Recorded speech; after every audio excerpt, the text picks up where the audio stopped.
Our next speaker is a candidate for 1st District, United States Representative Heather Ryan.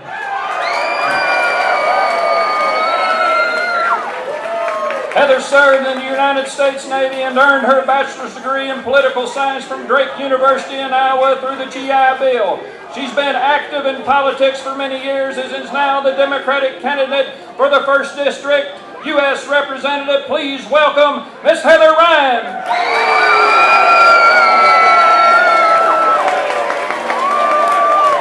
Thank you so much. It is an honor to be here.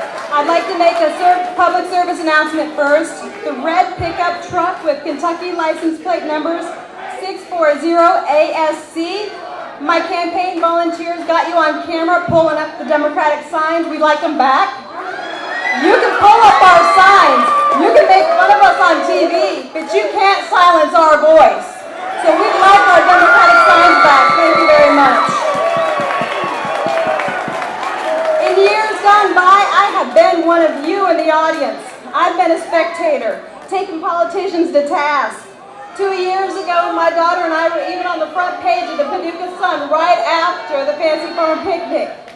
I can tell you now that I'm a Democratic challenger, my face will never be on the front page of that right-wing rag ever again.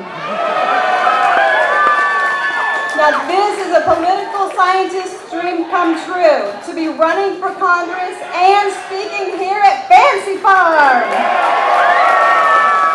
For this honor, I have to thank Mitch McConnell. Had he not been such a thin-skinned, dirty, corrupt politician, I would not be here today. Thanks, Mitch!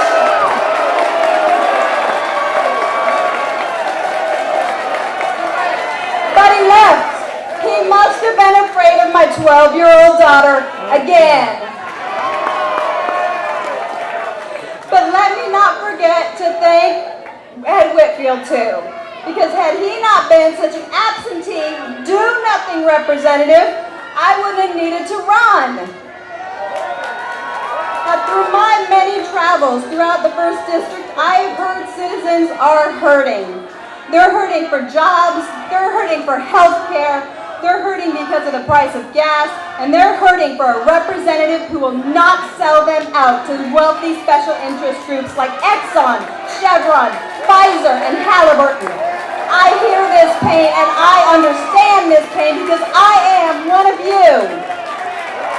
And because I am one of you, I can make the promise that your interests in Washington, D.C. will be represented, unlike my opponent.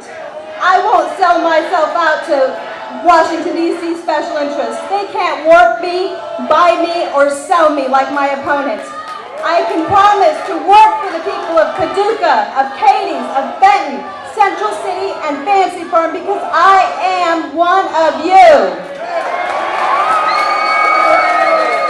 In 13 years, my opponent has proven time and time again that his only concern is staying in power. He allows his rich donors to dictate how he votes. And his shining piece of legislation in 13 years is a national ban on eating horse meat. Let me tell you something, Mr. Whitfield. The people of Kentucky are more concerned with making ends meet than horse meat.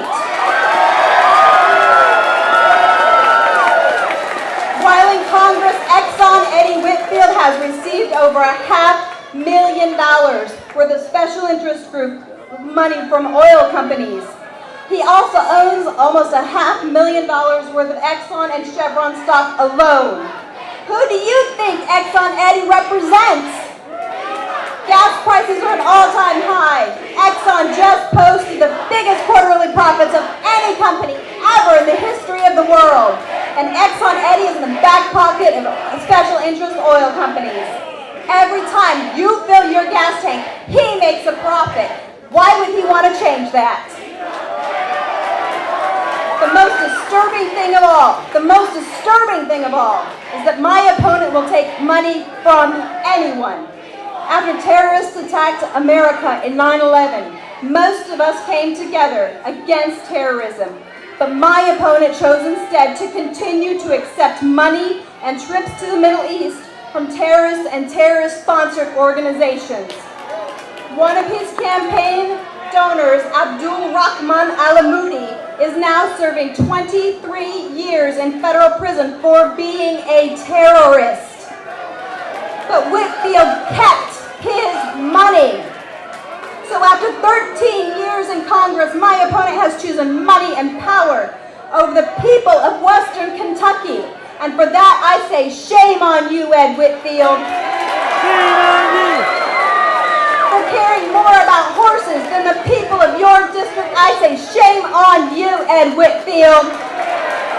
And for selling us out to big oil when we can't afford to get to work, I say, shame on you, Ed Whitfield. And most of all, for keeping the blood-stained money of a convicted terrorist, I say, shame on you, Ed Whitfield.